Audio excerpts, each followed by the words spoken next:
manter o Fundeb, o novo Fundeb, tal como ele existia antes, tá? A diferença é que ele saiu lá das disposições transitórias da Constituição brasileira, com prazo de vigência, e entrou para a parte permanente da Constituição, se tornando um fundo permanente de financiamento da educação básica pública no país, tá? Continuam sendo 27 fundos estaduais de natureza contábil, com a mesma cesta de recursos, tem duas variações que são um pouco relevantes no volume de recursos, mas é importante para a discussão da questão do piso do magistério. Ó, foram excluídos os recursos da chamada Lei Candir, né?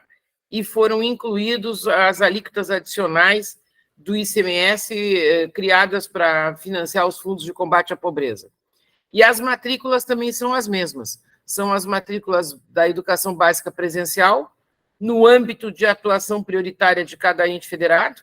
Então, para deixar bem claro isso, matrícula de ensino médio de rede municipal não conta, matrícula de educação infantil de rede estadual não conta.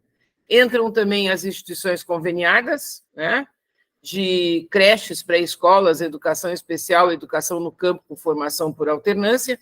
Uma novidade é a possibilidade de parceria com instituições do Sistema S para oferta da educação profissional e com aquelas ponderações que já existiam antes, variando o valor por aluno anual do Fundeb por etapas, educação infantil, creche, pré-escola, iniciais, finais do fundamental, médio, modalidades, por exemplo, educação especial, indígenas, quilombolas, duração da jornada, parcial e integral, tipos de estabelecimento urbano-rural. Adiante.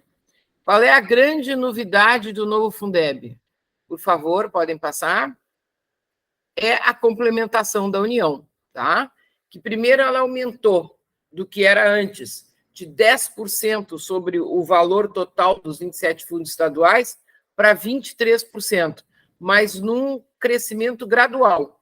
Foi 12% em 2021, 15% em 22, 27% esse ano, depois vai ser 19, 21, chegando a 23 no ano de 2026. Mas, além disso, esses recursos da complementação da União ao novo Fundeb passaram a ser distribuídos, alocados, pelo que se passou a chamar de modelo híbrido.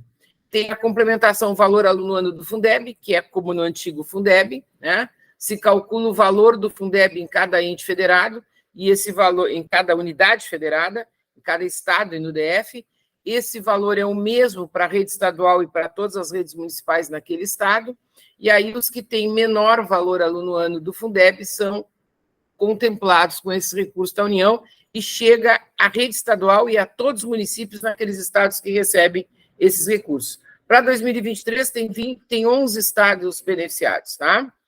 Na complementação VAT, valor aluno ano total, eu entendo que é um avanço muito significativo no efeito redistributivo. Olha, a frase que a gente diz para simplificar isso é o seguinte: nós temos municípios ricos, não pobres, em estados pobres, e temos municípios com poucos recursos em estados mais ricos. Então, o valor aluno ano total é calculado para cada ente federado. E esses recursos da União chegam para redes de ensino, não para o Estado e todos os seus municípios. Então, concentra ainda, vocês vão ver na sequência, predominantemente naqueles mesmos estados que têm a primeira forma de complementação da União. Mas tem estados lá que não recebem, por exemplo, municípios lá que não recebem, por exemplo, São Francisco do Conde, na Bahia, não recebe, né? E, em compensação, tem municípios em Minas Gerais, em São Paulo, em Goiás, no Espírito Santo, que passam a receber esses recursos, tá? E a complementação VAT começou a ser distribuída em julho de 2021, todo o ano passado, esse ano também. E a complementação VAR, que é valor aluno ano resultados, começou a ser distribuída esse ano, e essa é a que está mais polêmica de todas, tá? E, em função dos impactos da pandemia na educação, para esse ano, 2023, os critérios de distribuição desses recursos foram excepcionalmente definidos por regulamento do governo federal. Adiante, por favor. Uma novidade importante da lei também Nós estamos aqui falando com o Brasil inteiro, né, professora? Então, tem representantes também daqueles estados que foram contemplados na vigência do antigo Fundeb com a complementação da União. Vocês sabem que, ao longo do ano, temos estimativas de receitas, e a gente só sabe a receita efetivamente realizada do ano anterior no mês de abril do exercício seguinte.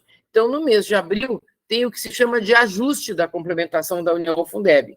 Alguns têm crédito, mas em alguns momentos, alguns estados e o conjunto dos seus municípios tiveram ajuste a débito, e às vezes foi muito duro para o ente federado, né?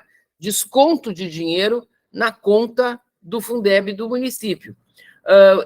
Para enfrentar essa dificuldade, o que a nova lei do Fundeb determinou?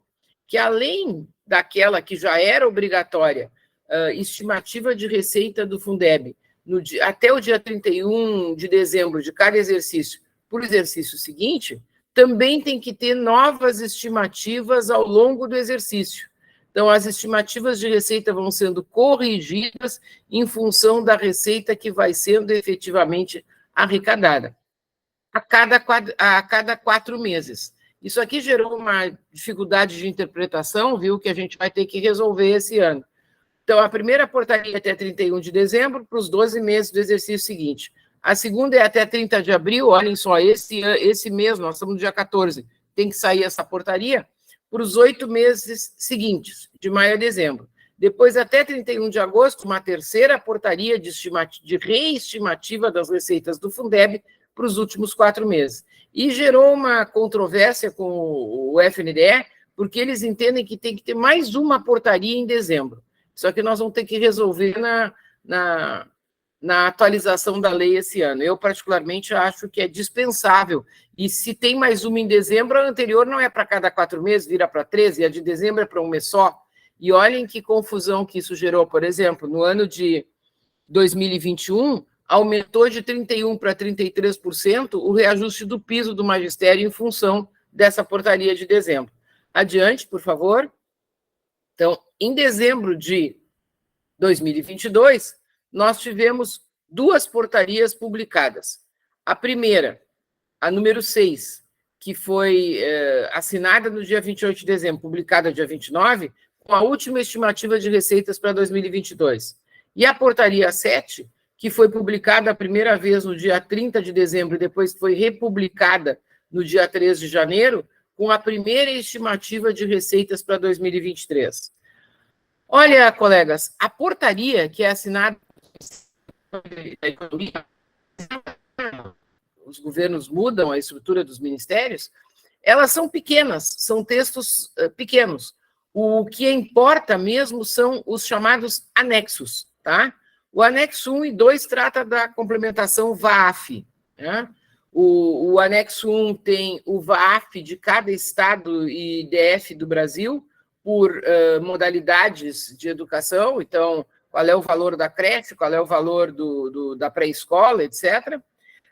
E o anexo 2 tem o cronograma de distribuição dos recursos dessa complementação da União para esse ano, 11 unidades federadas que estão contempladas com esse recurso.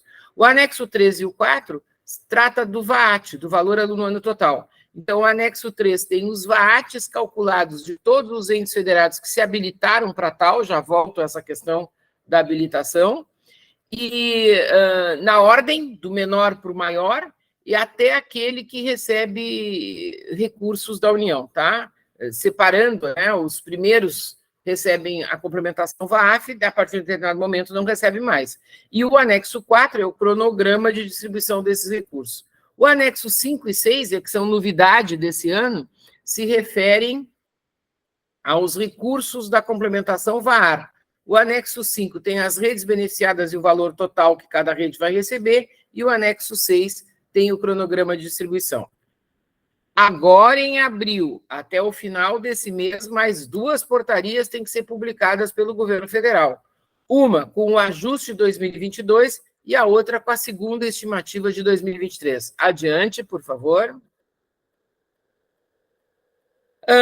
O VAF, vamos pegar o primeiro, tá? O valor aluno ano do Fundeb.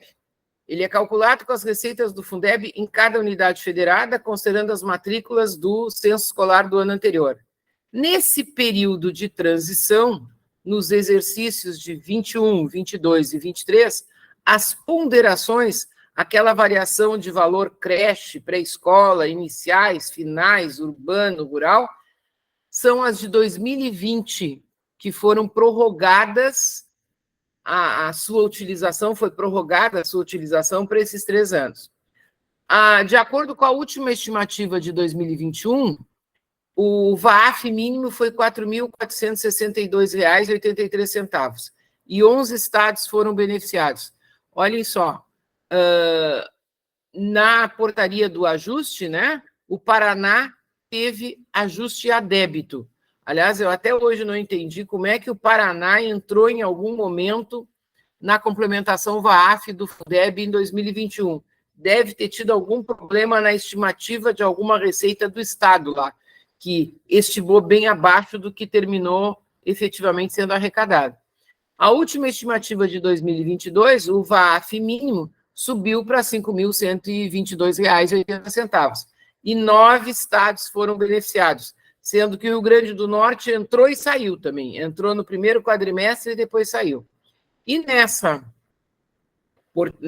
primeira estimativa para esse ano, o VAF mínimo é de R$ 5.208,46 e tem 11 estados beneficiados. Prestem atenção no seguinte, colegas, tem 9 estados que estão sempre nessa conta, que é o Amazonas e o Pará da região norte, e 7 estados da região nordeste, menos Sergipe e Rio Grande do Norte. O Rio Grande do Norte entra e sai, o Rio de Janeiro entra e sai, e, estranhamente, o Paraná entrou no ano de 2021. Adiante. Por favor. Quando a gente vai para o VAT, colegas, a coisa ficou bem mais complicada. Porque, olhem só, vocês lá que estão nos conselhos municipais e nos CACs do Fundeb devem ter acompanhado isso. No antigo Fundeb, para complementação VAF, o gestor não tem que fazer nada diferente do que ele já faz. O censo escolar. Ponto. Né? E o censo escolar vale para um monte de coisa. Para o dinheiro da merenda, para o dinheiro do transporte, para o PDDE, não é só para o Fundeb. Agora, para o VAT, os entes federados têm que se habilitar fornecendo informações orçamentárias, contábeis e fiscais nos sistemas de informática do Ministério da Fazenda, que é o SICONF, e do Ministério da Educação, que é o CIOP. Por quê?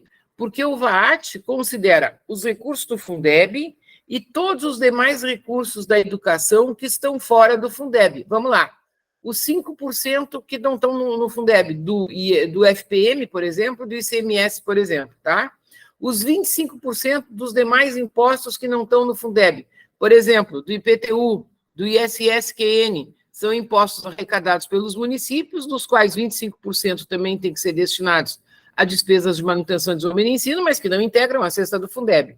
O IOF-Ouro, os royalties do petróleo e gás. Essas informações são fornecidas pela Secretaria do Tesouro Nacional. Mais o salário educação, que é uma contribuição social destinada exclusivamente para a educação básica, certo? E os programas universais, que a lei diz que serão definidos pelo governo federal. E para esses 3 anos foram definidos esses 4 programas, que são os 4 programas universais com base na matrícula do FNDE. A merenda, o dinheiro na escola, o transporte e o livro didático. Observem, colegas, que o livro didático é o único desses aqui que o governo federal transfere o bem físico, o livro, faz os livros chegarem às escolas. Mas é possível converter esses livros no valor em dinheiro que eles correspondem, né? Agora, tem aqui uma polêmica que é o seguinte, essas receitas são todas usadas do segundo exercício para trás, então, para calcular o VAT de 2023, foram consideradas as receitas de 2021, né? E corrigidas por um percentual calculado pela Secretaria do Tesouro Nacional. Não sei se vocês lembram dessa história, mas a complementação VAT, no último momento, na prorrogação do segundo tempo da tramitação da emenda constitucional, da proposta de emenda constitucional na Câmara dos Deputados, A complementação VAT aumentou, a complementação total, que seria de 20%, aumentou para 23%, e entrou o seguinte dispositivo constitucional, que ficou bem complexo, que 50% dos recursos globais da complementação VAT têm que ser destinados à educação infantil. Em função disso, para a distribuição dos recursos da complementação VAT, são as mesmas ponderações da complementação VAF, mas as matrículas da educação infantil são multiplicadas por 1,5. São consideradas em maior número de matrículas para garantir essa subvinculação para a educação infantil. Em relação a isso aqui, também está super polêmico, uma questão que nós vamos ter que resolver esse ano, porque para nós, para mim, era assim, recebeu complementação VAT, 50% daquele valor vai para a educação infantil naquele município. O governo federal não entendeu assim.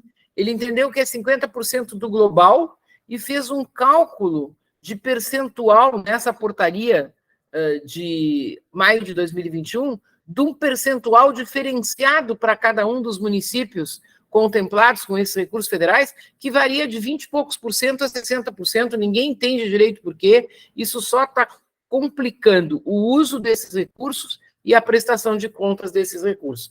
Além disso, também está definido na Constituição do Brasil que o mínimo de 15% da complementação VAT devem ser destinados a despesas de capital. Adiante. Na portaria, com a primeira estimativa desse ano, os valores desse ano são esses que vocês têm aí.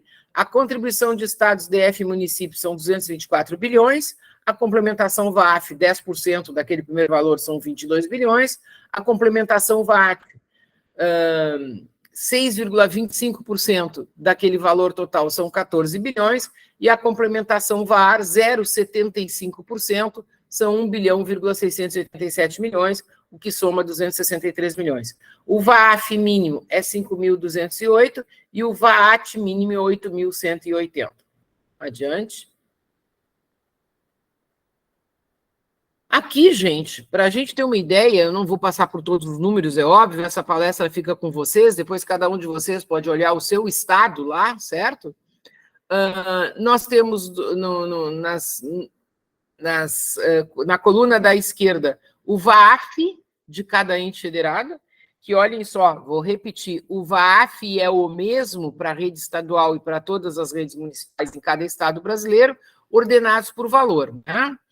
E aqueles que estão cinzentas no fundo são os 11 estados que, nessa primeira estimativa, têm a complementação da União VAF, que, portanto, ficam com o valor mínimo nacional, tá? Que é os R$ 5.208. E do lado de cá, a gente tem o VAT, o valor aluno ano total, das redes estaduais do Brasil. Só das redes estaduais do lado de cá, tá? Então, Roraima continua em primeiro lugar, Tocantins estava em terceiro, passa para segundo. Vejam que é interessante, São Paulo não está tão bem na foto, São Paulo está lá em 10º lugar, né? E uma questão interessante são esses em vermelho. Esses em vermelho são os que não forneceram as informações necessárias para o cálculo VAT da rede estadual e que, portanto, ficaram inabilitados, nem concorreram a receber esses recursos, tá? Olhem que interessante, nos 2 anos anteriores, o único estado que estava inabilitado era o Rio de Janeiro. Aliás, o Rio de Janeiro tem sido o único ente federado que não cumpriu os 25% nos 2, 3 últimos anos, tá? Agora, aumentou para 7 o número de inabilitados. Com base na experiência do meu estado, o Rio Grande do Sul, que é um inabilitado, eu acho que uma das razões para isso, colegas, é aquela proibição que a emenda constitucional do Fundeb incluiu na Constituição brasileira do uso dos recursos de manutenção e desenvolvimento do ensino, e, portanto, do Fundeb, para pagamento de aposentadorias e pensões. O meu estado sempre usou e continua usando, por isso é que ele não se habilitou. Tá? Adiante. Agora, aqui eu fiz a mesma coisa com as capitais brasileiras. E vocês podem acessar no portal do governo federal, né, as portarias lá no portal do FNDE, e ver o município de vocês, lá no anexo 3 da portaria 7 do ano passado. Qual é o VAT do município de vocês, tá?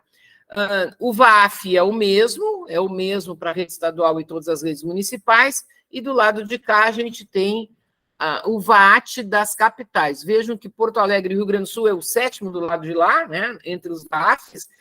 No VAT, Porto Alegre é o 1º. E aqui o único inabilitado é Brasília, o DF, é que a gente bota Brasília quando coloca as capitais também, ok? Adiante. O VAT, olhem que interessante. Essa determinação constitucional, legal, é da lei, da lei de regulamentação, de usar os recursos de 2 anos atrás, para calcular para 2023 foi usado 2021, e 2021, colegas, no segundo... lembrem, vamos lembrar da pandemia, né? Não é bom a gente ter que lembrar da pandemia, mas em 2020 a receita caiu, foi lá para baixo, em função do impacto da pandemia nas atividades econômicas no país todo.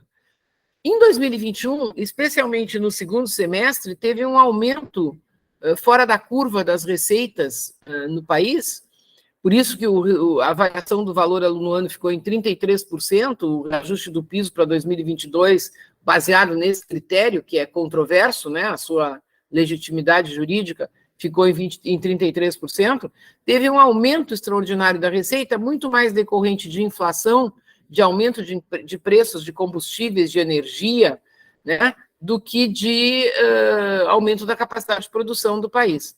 Aí, ao mesmo tempo, pega as receitas de 2021 e a Secretaria do Tesouro Nacional corrige essas receitas com 44%. Olha, nós tivemos mais municípios habilitados e menos municípios beneficiados. Olhem só a lista lá embaixo. Ó. A gente teve 5.540 em 2021, 5.567 em 2022, 5.506, mais do que em 2022, e o número de habilitados caiu de 2.157 para 2036. Adiante. Eu acho, viu, vou adiantar aqui, que essa decisão de calcular o VAT com os recursos de 2 anos atrás está gerando distorção. Tem municípios, é o caso do meu estado, do Rio Grande do Sul, que tem um VAT, prestem atenção, um valor aluno ano total, neste ano, menor que o VAF, valor aluno ano do Fundeb, deste ano no estado, porque está considerando o valor aluno ano do Fundeb de 2 anos atrás. É muito estranho. Se o valor aluno ano total é o dinheiro do Fundeb mais o que está fora, como é que o valor total pode ser menor que o do Fundeb, né? Isso aqui, colegas, eu tiro lá do anexo da portaria do governo federal, o menor valor aluno ano total do Brasil, que é Val Ferraz, no estado do Piauí, que teria, sem a complementação da União, já com a distribuição interna do Fundeb no estado, R$ 3.700 aluno ano, e com a complementação da União, pula para 8.180. Aí o último estado que ganha essa complementação são 200 e poucos que ganham, 2.000 e poucos que ganham, né? R$ 8.176, vê que ele tem menos de R$1 de diferença do VAT mínimo, né? Depois o primeiro que deixa de receber e o maior valor aluno ano total do Brasil pelos cálculos do governo federal nesta primeira portaria para 2023. Vejam que incrível, colegas. De qualquer jeito, a diferença ainda fica de 8.000 para 32.000 o valor disponível para investir na educação por aluno entre os municípios brasileiros. O efeito redistributivo do Fundeb é fantástico, mas ainda há uma desigualdade significante, né? Adiante, por favor. Agora, VAR. Bom, primeira coisa que eu quero dizer para vocês que são dos municípios, dos conselhos municipais e dos CACs do Fundeb. A complementação VAR da União não é base de cálculo do mínimo de 70% para pagamento dos profissionais da educação. Os 70% se calculam sobre o Fundeb do Estado, mais a complementação valor aluno ano do Fundeb, VAF, mais a complementação VAAT, valor aluno ano total. Essa terceira forma de complementação, a complementação VAR, o que o município receber, se receber, né, esses recursos, não são base de cálculo dos 70% para a remuneração dos profissionais da educação. Essa complementação começou esse ano. Gente, uma polêmica imensa, porque isso não está na Constituição, colegas, isso está na lei. A lei de regulamentação estabeleceu condicionalidades e depois regras para cálculo dos indicadores para a distribuição desses recursos. Olha, a grande questão da condicionalidade VAT, da condicionalidade VAR, nós vamos ver numa penúltima transparência, é que agora eu primeiro tenho que estar habilitado.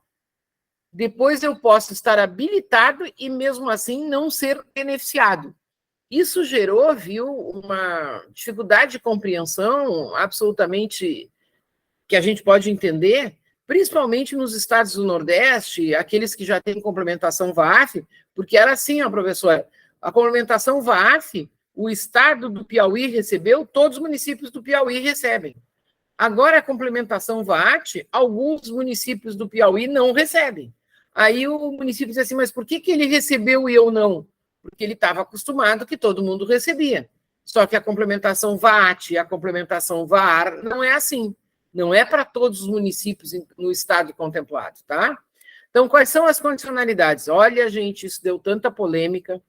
Primeira, cargo ou função de gestor escolar provido por critérios técnicos de mérito ou desempenho ou a partir de escolha realizada com a participação da comunidade escolar dentre candidatos aprovados previamente em avaliação de mérito e desempenho.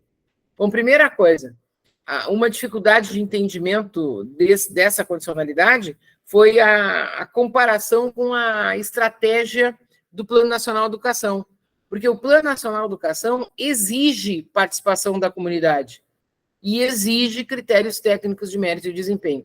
Aqui não. Aqui exige critérios de mérito e desempenho. Pode ou não, é uma opção de cada ente federado ter participação da comunidade. Então, por exemplo, pode ter uma seleção de candidatos ao cargo de diretor por critérios técnicos de mérito e desempenho e depois, entre esses, seria simplesmente indicado pelo prefeito. Está contemplando essa condicionalidade. Isso aqui tudo foi discutido na Comissão Intergovernamental do Fundeb. Os entes federados tinham que inserir no CIMEC do MEC o documento que comprovava que eles estavam cumprindo essa condicionalidade. E a Comissão Intergovernamental aceitou que fosse lei, decreto, portaria ou resolução. Tá bom, agora olhem a dificuldade que vai ter aqui para frente. Tá, o município foi lá e colocou esse documento. Aí, o ano passado. Aí, esse ano tem troca de diretor e ele não segue aquele decreto que ele colocou lá. Como é que a gente vai acompanhar anualmente se essas condicionalidades estão ou não sendo efetivamente cumpridas? A segunda condicionalidade, que é muito importante, colegas, porque é para garantir uma real representatividade da avaliação do desempenho dos alunos, né? É que no mínimo 80% dos estudantes tenham participado nas provas do SAEB. Só que essa condicionalidade foi suspensa para o ano de 2023 em função de que essa avaliação, a última avaliação foi em 2021, e pelo impacto da pandemia, o percentual de alunos participantes nas provas do SAEB foi muito variado. Teve rede que teve 80%, teve rede que teve 20%. Então, não dava para exigir para 2023 esses 80% no SAEB de 2021. Para agora, para o SAEB de 2023, vai ser exigido. Redução das desigualdades educacionais por nível socioeconômico e por raça dos estudantes, isso foi calculado pelo INEP, nós vamos ver na sequência como foi difícil. A quarta condicionalidade, regime de colaboração entre Estado e município formalizado na lei estadual da cota municipal do ICMS por indicadores educacionais. Que, olhem só, isso também foi introduzido na Constituição do Brasil pela Emenda Constitucional 108 do novo Fundeb. E dava prazo de 2 anos para os estados fazerem essa lei, que venceu em agosto de 2022. Mas, na realidade, os estados saíram atrás disso e pressionados pelos seus municípios, porque isso virou condicionalidade do VAR, né? E o quinto era referenciais curriculares alinhados à BNCC. Esse, viu, colegas, a maioria dos municípios brasileiros já tinha, independente da exigência da lei do Fundeb, ter transformado isso em condicionalidade. Prestem atenção nisso aqui. A 2, suspensa para o ano de 2023.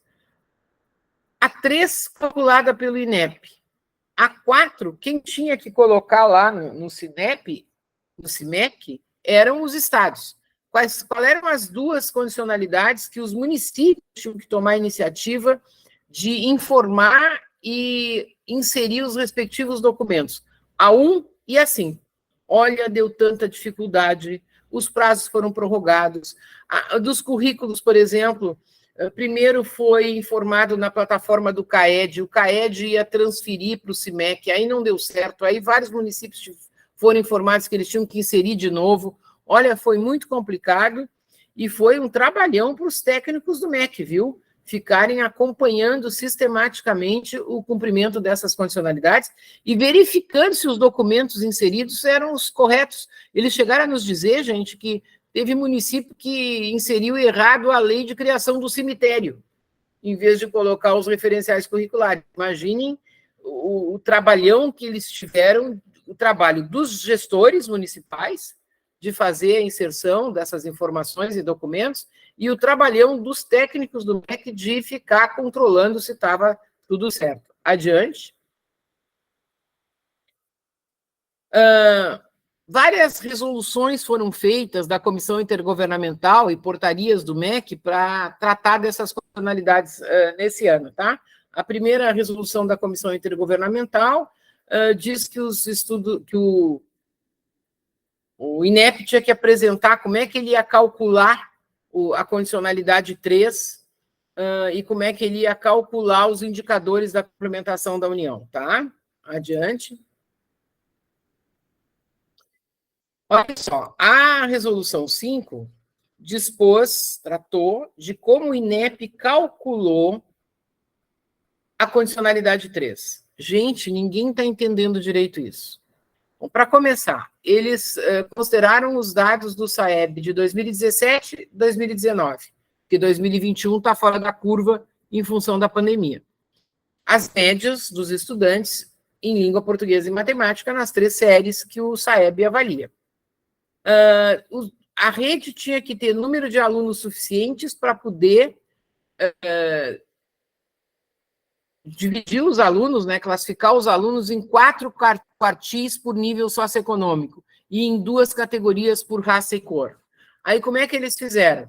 Na redução das desigualdades por nível socioeconômico, a média de aprendizagem dos alunos do quartil mais pobre comparado com a média de aprendizagem do quartil mais rico, mais alto, mais baixa, mais alto, né?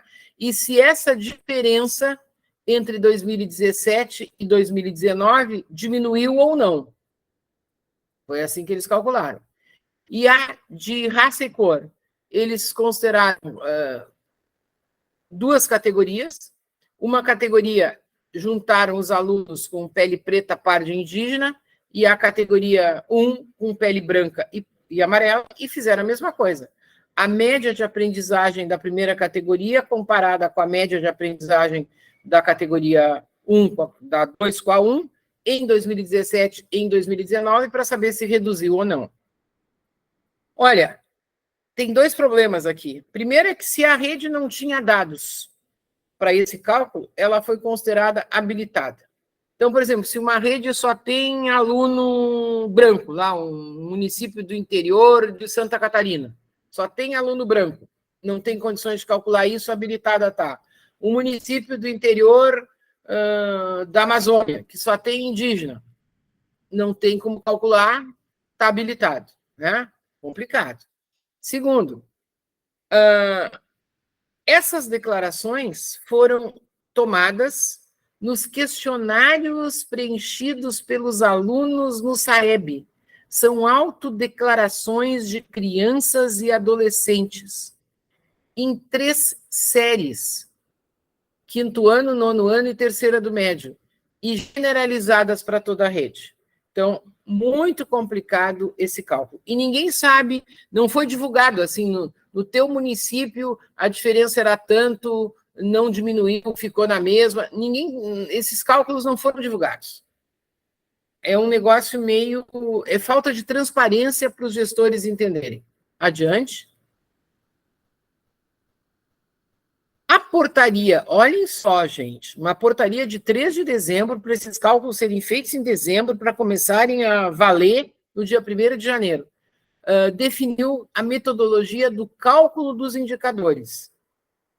Para começar, eu acho que eu pulei alguma transparência aí. A lei diz que para fazer a redistribuição dos recursos da complementação VAR tem que considerar a taxa de atendimento educacional na educação básica, o que inclui também a educação infantil, taxa de aprovação no ensino fundamental e médio, e aprendizagem, que eu acho muito interessante, não é só média e não é só daquele ano, é o que se chama, o que está escrito lá, nível e avanço. Porque 2 redes podem ter a mesma média, mas uma diminuiu e a outra aumentou em relação ao ano anterior, né? Então, são essas as 3 dimensões para o cálculo dos indicadores que estão previstas na lei de regulamentação do Fundeb. O que o governo federal fez? O que o INEP fez? Primeiro, ele separou esses recursos em 2,50%, que é questionável se isso tem base na lei. Se a lei permite que isso seja feito, tá? Então, 50% foram distribuídos pelo que eles chamaram variação do VAR, indicador VAR atendimento. Só que no atendimento, e olhem só, isso está gerando muita polêmica, gente. A lei é explícita, taxa de atendimento. Taxa de atendimento é matrícula sobre população na faixa etária correspondente, né? Eles consideraram a variação da oferta de matrículas na educação infantil para as redes municipais e no ensino médio para as redes estaduais, e mais a taxa de abandono entre 2017 e 2020. Olhem só, isso não é taxa de atendimento educacional. Variação de matrícula não é taxa de atendimento educacional. E na aprendizagem, eles consideraram a aprovação do ensino fundamental e médio, proficiência e nível de aprendizagem, e também a redução das desigualdades socioeconômicas e raciais.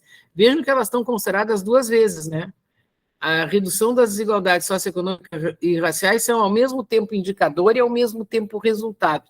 Na minha opinião, são resultados, não são indicadores. Adiante. Estamos chegando no fim. Para as redes estaduais, ninguém sabe como é que a condicionalidade 3 foi calculada, tá, gente? Qual é a realidade? Nós temos algumas redes não habilitadas, e aí a portaria do MEC diz quais são as condicionalidades não cumpridas. Então, o Ceará não cumpriu a 3, que é a redução das desigualdades, o Maranhão não cumpriu a 3, Minas Gerais não cumpriu a 1, a 3, a 4 e a 5, ou seja, não cumpriu nenhuma, porque a 2 estava suspensa. Mato Grosso não cumpriu a 3, Piauí não cumpriu a 3, Rio cumpriu a das desigualdades, mas não cumpriu a 1, a 4 e a 5, o Roraima não cumpriu a 3, Santa Catarina a 3 e Sergipe a 3. Mas, além disso, tem 3 unidades federadas que foram habilitadas, mas não foram beneficiadas. É o caso do Acre, do Mato Grosso e de São Paulo. Ninguém está entendendo por quê. Agora, adiante. A condicionalidade 4, colegas, é a do ICMS, certo? Então, é uma lei estadual. Olhem só o que aconteceu. Minas e Rio de Janeiro não fizeram essa lei estadual. Em Minas, os 853 municípios de Minas ficaram todos inabilitados para a complementação VAR, porque o Estado não fez a lei do ICMS. E no caso do Rio de Janeiro, o Rio de Janeiro entrou com um recurso junto ao MEC, junto à Comissão Intergovernamental, que foi aceito, com a seguinte situação. O projeto de lei do ICMS educacional foi enviado para a Assembleia, mas não tramitou, não foi aprovado, porque o município do Rio entrou com uma ação judicial contra e ganhou uma liminar na Justiça. Então, o que aconteceu com o estado do Rio? A rede estadual ficou inabilitada, mas as 92 redes municipais foram consideradas habilitadas. Tá? Adiante. Nessa tabela, e aí vocês levam para casa e cada um olhe o seu estado, tá? Tem primeiro o número de municípios em cada estado brasileiro, depois, para o ano de 2023, a complementação VAAT e a complementação VAAR. Então, primeiro, habilitados e inabilitados, beneficiados e não beneficiados. Vamos olhar lá embaixo. 5.568 municípios, 5.506 foram habilitados para a complementação VAAT, mas só 2.036 foram beneficiados. Na complementação VAAR, dos 5.568, 2.100 e... não consigo ler aqui o número, foram habilitados e foram beneficiados 1.908. Ok? Adiante. Estamos chegando no fim, que eu também tenho tempo aqui. Adiante. Olha, eu quero chamar a atenção de vocês para o desafio desse ano. Olhem só, a lei do Fundeb de 2020 previu que ela própria seria atualizada até 31 de outubro de 2021. Em relação ao quê? As antigas ponderações, lembram que até agora as antigas ponderações estão sendo consideradas as de 2020 até hoje, as novas ponderações de nível socioeconômico, disponibilidade e potencial fiscal e o indicador de educação infantil. A lei foi atualizada pela Lei 14.276 de 2021, que é de dezembro, não é de outubro, é de dezembro, mas esta lei prorrogou as regras de transição e previu nova atualização da lei de regulamentação do novo Fundeb neste ano de 2023 até 31 de outubro desse ano. Olha, eu sempre digo o seguinte, colegas, outubro pode ser dezembro, como já foi em 2021, mas não pode passar de dezembro. Até dezembro, pelo menos, vai ter que ter uma lei que diga assim, prorrogadas de novo as regras de transição, porque se não tiver alguma coisa feita até dezembro, é apagão 1º de janeiro de 2024. Não tem regras para a redistribuição dos recursos do Fundeb. Então, isso aqui é urgente, urgentíssimo, e nós temos todos que participar desse debate junto ao Executivo Federal e principalmente junto ao Congresso Nacional. Uma coisa importante é que essa lei de 2021 já prorrogou o indicador de potencial fiscal para 2027. Então, nós não vamos ter que tratar disso agora, tá? Estamos chegando no fim, acho que faltam 2. Vamos lá?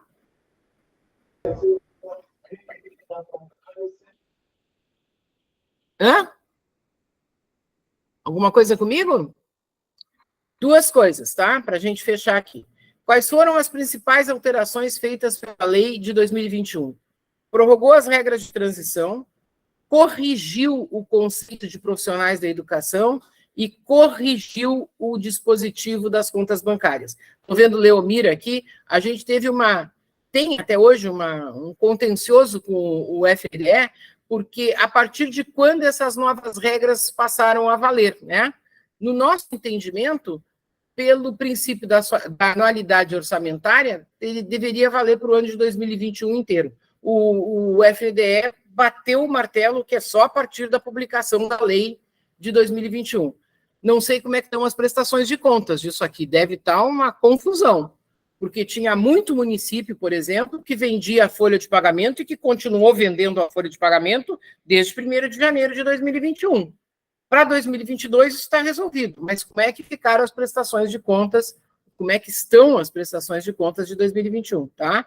Ao mesmo tempo, né, olha, uma frase que a gente tem no Congresso é o seguinte, eu fui consultora do Congresso, quando a gente começa a mudar uma lei, a gente sabe onde começa, a gente não sabe onde vai terminar, porque quando começa a mudar, tudo pode ser mudado de novo, né? Outras alterações foram feitas, destaquei 2 aqui, a possibilidade de convênio ou parceria com instituições do Sistema S, para a oferta da educação profissional técnica de nível médio, e o prazo para a inserção dessas informações orçamentárias, contábeis e fiscais para o cálculo do VAAT, que era 30 de abril e ficou fixado em 31 de agosto. Eu acho que agora isso é novo normal. Está na cabeça de todos os gestores municipais que 31 de agosto é o prazo para fazer isso, tanto que para esse ano só 62 municípios não foram habilitados. E aqueles estados que não foram não é por causa do prazo, é por outros problemas, né? Adiante, colegas, está no fim, acho que é a última. Ou seja, o debate da atualização da lei do Fundeb nesse ano vai ser bem importante. Nós vamos ter que tratar de novo das antigas ponderações. Hoje são 20, e estão as de 2020 em vigência entre 2021 e 2023. Como é que nós vamos definir essas ponderações? No antigo Fundeb se dizia assim, ó, os anos iniciais do ensino fundamental urbano é 1,00, é uma faixa de 0,70 a 1,30, dizia qual eram as creche pré-escola conveniada, municipal, anos iniciais, anos finais, etc. e tal, e depois quem definia era a comissão intergovernamental, né? Que relação essas ponderações devem ter com os custos reais, qual é as regras que a lei vai dizer, qual é o papel que a comissão intergovernamental vai ter, tudo isso está em aberto para a gente discutir, né? Em relação às novas ponderações, em 2021 a 2023 só foi aplicada a disponibilidade fiscal no cálculo do VAT de cada rede de ensino e na complementação VAT. Mas, por exemplo, pode ser usada essa ponderação na distribuição interestadual?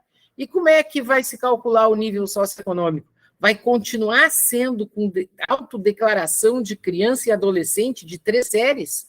Por exemplo, o professor Ruben Klein, que é um especialista em dados e estatísticas educacionais, propõe que a gente tenha, olha que interessante, professora, uma padronização de dados sobre raça e cor, declaração da cor da pele e dados para calcular o nível socioeconômico na matrícula, e que essas informações sejam transferidas pelos diretores escolares para o censo escolar.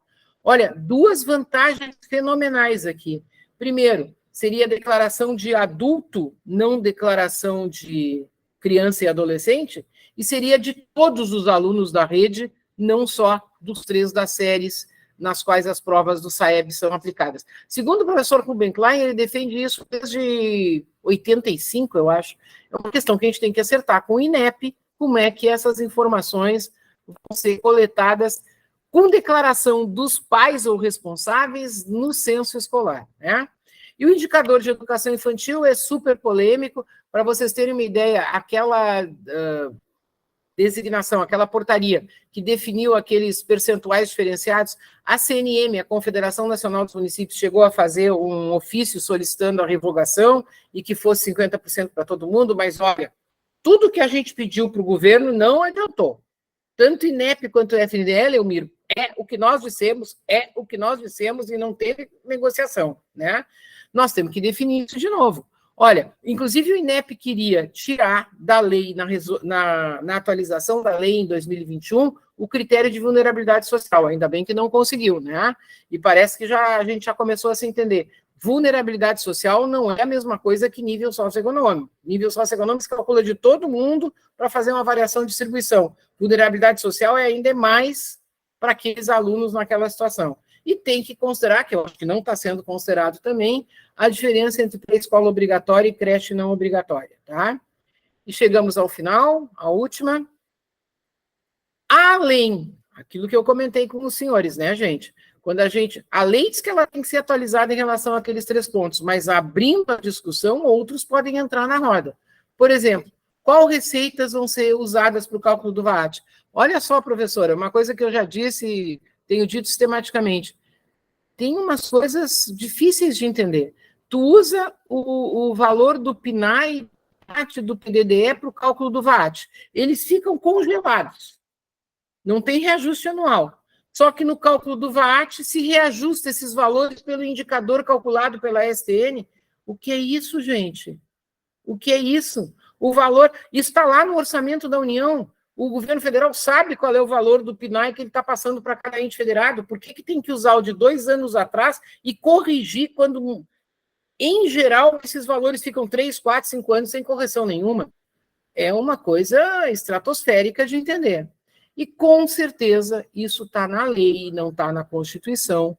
A Constituição prevê a complementação VAR, mas as condicionalidades e os indicadores estão na lei. Por exemplo, Nós vamos manter todas as condicionalidades ou vamos manter só a 2 e a 4, que é os 80% de participação em a lei de ICMS, porque essas duas são de fácil aferição a cada aplicação do SAEB, a cada ano, a lei de ICMS, e deixar para a Comissão Intergovernamental do Fundeb pactuar outras condicionalidades. E em relação aos indicadores para a distribuição dos recursos do VAR, tem base legal para definir 2 indicadores diferentes? Nós vamos usar a taxa de atendimento ou usar a evolução de matrícula? Se vamos usar a evolução de matrícula, tem que mudar na lei, que a lei está dizendo taxa de atendimento, certo? E nós vamos considerar a redução das desigualdades educacionais por nível socioeconômico modulada por cor e raça e gênero, que é uma proposta do professor Chico Soares, que eu acho assim, super interessante. E, para terminar, não tem sentido usar a redução das desigualdades educacionais ao mesmo tempo como condicionalidade, ao mesmo tempo como resultado. No meu entendimento, colegas, é resultado. Condicionalidade seria, por exemplo, o que também foi introduzido como um princípio na Constituição brasileira pela Emenda Constitucional 108, o exercício da função redistributiva por todos os entes federados, por todos os estados e por todos os municípios em relação às suas escolas. Isso é uma condicionalidade. Tem ou não tem ação redistributiva? Agora, reduziu ou não reduziu a desigualdade? É resultado, né? Então, olha, eu termino fazendo uma grande convocação para vocês. O governo federal, aliás, eu acho que é a última e a próxima. O governo federal já criou, por uma portaria da Secretaria Executiva agora no dia 9 de março, um mês e pouco, um GT para realizar estudos visando a atualização da lei do Fundeb. Ele é formado por 7 integrantes do MEC, incluindo o INEP e o FNDE. Ele tem prazo para 12 meses e deve ter reuniões semanais. Eu sei que as reuniões já começaram e ele pode convidar participantes, né, entidades e especialistas para participar das suas reuniões. Eu sei, por exemplo, que a consultoria legislativa do Congresso, da Câmara dos Deputados, já teve uma reunião com esse GT. Então, olha, acompanhar, a gente não sabe ainda o que já concluíram ou que estudos estão fazendo, não tem ainda divulgação disso, mas acompanhar o debate sobre a atualização da lei do Fundeb nesse ano é um desafio colocado para todos nós, porque não dá para continuar tendo questões tão complexas como as condicionalidades do VAR e os critérios de distribuição desses recursos. Muito obrigada. Eu vou ter que sair em 5 minutos. Se tiver alguma pergunta, posso responder ainda.